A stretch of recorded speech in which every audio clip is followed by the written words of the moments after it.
Hello everyone, welcome to Box Office Receipts. I'm your host Tyler Callahan, and we got some news this week to talk about as Super Mario Bros. Continues to dominate the box office, and it looks like there will be a strike in Hollywood. Let's start with the domestic top 5.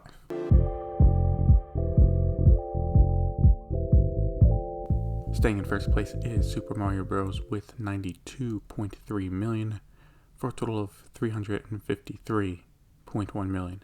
Opening in second place is The Pope's Exorcist with $9 million.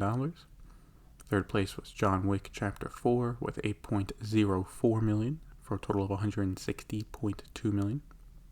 Right behind it in fourth place was Renfield with 8.02 million. Again, it was very close between those two. Fifth place was Air with 7.8 million for a total of 33.4 million. Also, Crunchyroll released Suzume domestically over the weekend, and it came in 7th place with $5 million. It's a shame, as I did see it over the weekend, and it was a great movie. Definitely worth a watch. As for the rest of the numbers, the only surprise for me was Renfield. I thought a horror comedy directed by Chris McKay that had Nicolas Cage as Dracula would have done better, but critics' reviews for it were not great, getting a 57% on Rotten Tomatoes. And the other issue, Mario is still going strong. I know, different audiences, but Mario doing really well has left a little room for others. Now for Universal, this is a self-inflicted issue, as they both own Mario and Renfield, and the money Mario is making right now will more than cover the loss of Renfield, but obviously they would have liked the movie to make some money, and releasing it 1 week after what will now be one of the biggest movies of the year was a mistake. In China, Jackie Chan's latest movie, Ride On, stayed in first place with 6.1 million for a total of 23.1 million.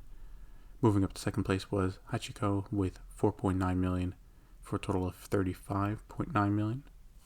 In third place was Suzume with 4.6 million for a total now of 111.4 million. Fourth place was the Super Mario Bros. Movie with 4.4 million with a total of 17.4 million. And in fifth place was a new film called Faces in the Crowd, which opened to $3 million.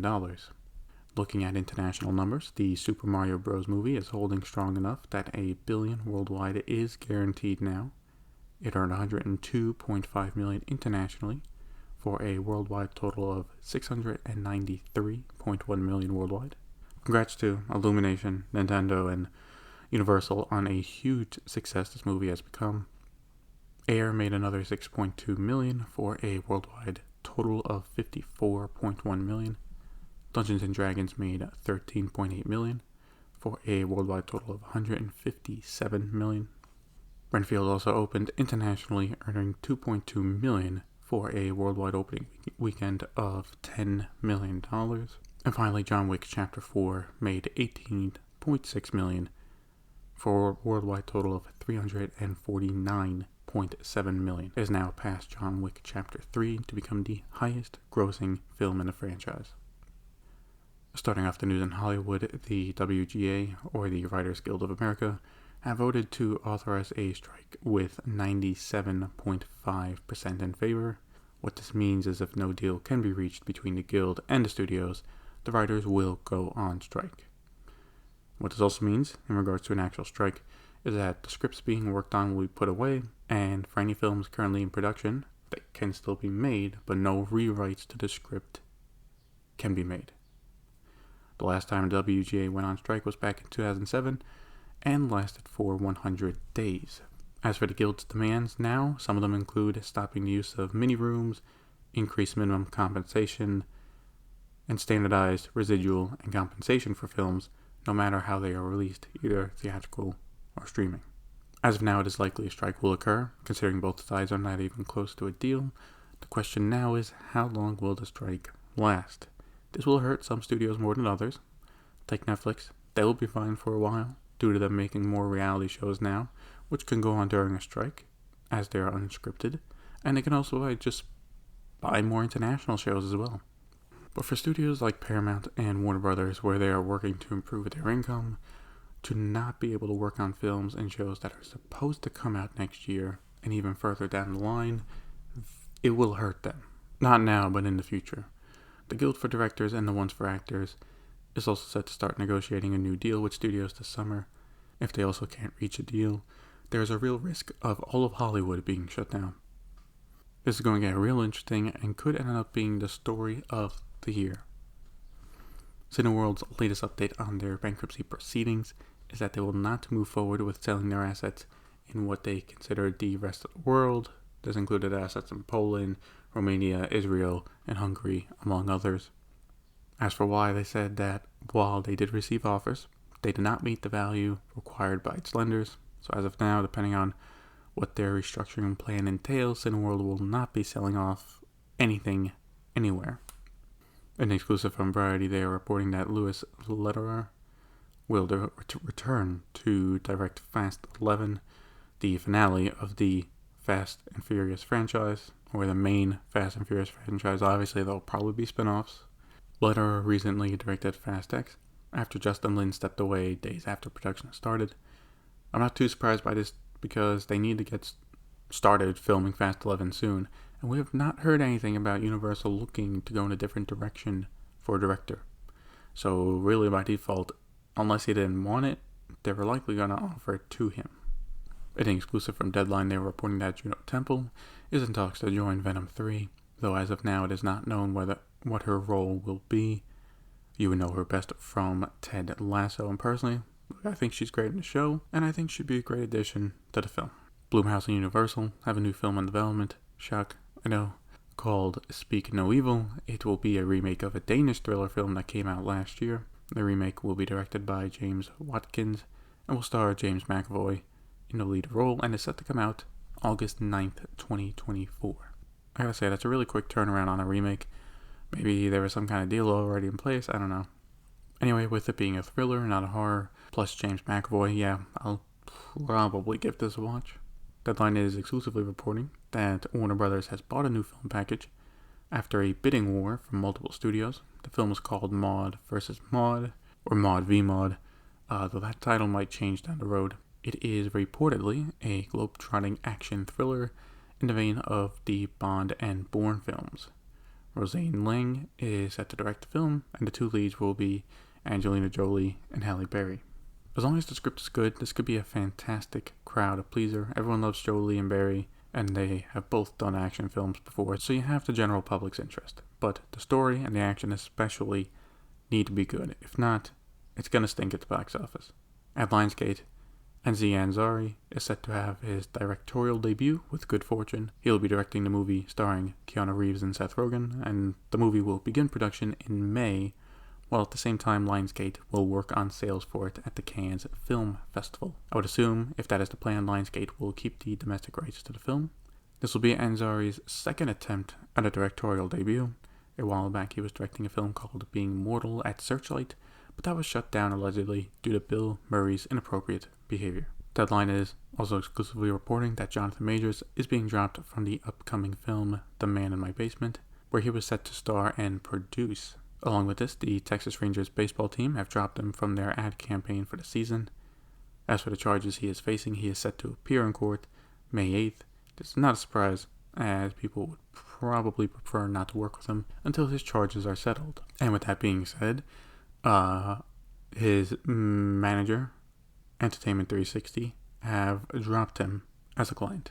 Also in a separate exclusive from Deadline, they are reporting that Disney and former Marvel Studios executive Victoria Alonso have settled in a reported multi-million-dollar compensation. I take it if Disney agreed to that, Alonso did have some evidence that how they were framing her firing was inaccurate, which I think is true. I do personally find it a bit silly. The best they could say is, oh, she worked on a non-Disney project, so we had to let her go. And then obviously she's saying, no, there is explicit permission for her to work on it, and now we have the settlement. Because, look, let's be serious here. You know, she was let go because of her work at Marvel Studios, not because she worked on a non-Disney film. You know, she was the head of VFX at Marvel Studios. One of the main complaints the past few years, besides a few other complaints about story and stuff, is the VFX looks like crap, right? So the VFX is getting worse the past few years. The studio has developed an infamous reputation among VFX houses. There's numerous articles about that. Something needed to change. So they made a change. Now, I don't know why they just didn't go with that and be upfront about it. Hey, we're not happy with some of the VFX work in our Marvel Studio films and shows, and we're making changes to make sure it's right. But no, they had to go with she worked on, produced Argentina 1985. Like, you're fired. Like, come on. But I'm curious as to where she goes next. She was at Marvel Studios for a long time, and no doubt has more than enough qualifications and skills to get a studio job elsewhere. Just where is the question? We start off with Netflix on VOD Premium, where they have announced that Lupin Part 3 will premiere on October 3rd. This was a big show for Netflix back in 2021, so we will see if it can get those kinds of numbers again. Over at Lionsgate, The Hollywood Reporter is exclusively reporting that they are in early development of making a Twilight show. Not much is known besides that it would be a new adaptation of the books, a lot like what's happening with Harry Potter. With what little information we have, it's hard to say if this will be a success or not, but if they can get a streaming service to buy this for big money, it will definitely be worth it for them. Over at Disney, they have canceled the show for Disney+. Deadline is exclusively reporting that National Treasure, Edge of History has been canceled after one season. This has not come as a surprise. Disney has already canceled a few Disney+ shows a few months ago, and for National Treasure, it's simple. If Nicolas Cage is not in it, then people are not interested. That, plus the company is looking to cut costs, makes this an easy decision. Deadline has another exclusive on Disney+, and has another casting update on the Lilo & Stitch remake. They are reporting that Courtney B. Vance will play the role of Cobra Bubbles. With all of these casting updates, it looks like they should start filming by the end of the year. Over at Paramount+, they are moving forward with a Star Trek movie called Star Trek Section 31. This was originally in development as a series, but has since been reworked as a movie. The film will focus on Emperor Philippa Georgiou from Star Trek Discovery, and they have confirmed that Michelle Yeoh will reprise her role. This should be a solid hit for Paramount+, but to be honest, I don't follow Star Trek, so I'm not aware if Trek fans like or hate Discovery, but hey, for Paramount, they have a recent Academy Award winner headlining a movie for their streaming service. No matter what, that is a win. Over at Amazon Studios, Deadline is exclusively reporting that they have bought the script for a film called Never Too Old to Die. The script will be written by Brian Otting, and the plan is to produce the movie starring Sylvester Stallone, with his company, Balboa Productions, working with Amazon Studios on it. We have an update on the Warner Brothers Paramount South Park lawsuit, and that is Paramount is suing them back. In their counterclaim, Paramount says that not only have Warner Brothers gotten everything they agreed for in regards to the South Park contract for HBO Max, but they are also withholding payments for it, totaling $52 million. Here's a quote from Paramount's spokesperson about the counterclaim. Quote, Warner Brothers Discovery's argument that Paramount Global was required to deliver additional South Park content is baseless and wholly unsupported by the parties' agreement. Furthermore, it certainly does not justify Warner Brothers Discovery's refusal to pay for immensely valuable content, all of which it has received and from which it continues to profit. End quote. So this is an interesting turn of events with Paramount countersuing them. It's a bold claim to say Warner Brothers refused to pay over $50 million, which I would think would be easy to prove before even going to court. But let's see how this shakes out. Finally, for Apple TV Plus, they have a big movie about to come out. It's Ghosted with Ana de Armas and Chris Evans, and the reviews are not good. Most critics have been thrashing it, and it now has a 26% on Rotten Tomatoes. While it was never going to go for any awards, it is a romantic comedy, and I would think the guy who directed Rocketman and Eddie the Eagle, this would have turned out better. It comes out April 21st. And that's it for this episode of Box Office Receipts. As always, thank you for listening. If you want to follow me on Twitter or Facebook, links to those pages are in the show notes. I'll see you next time.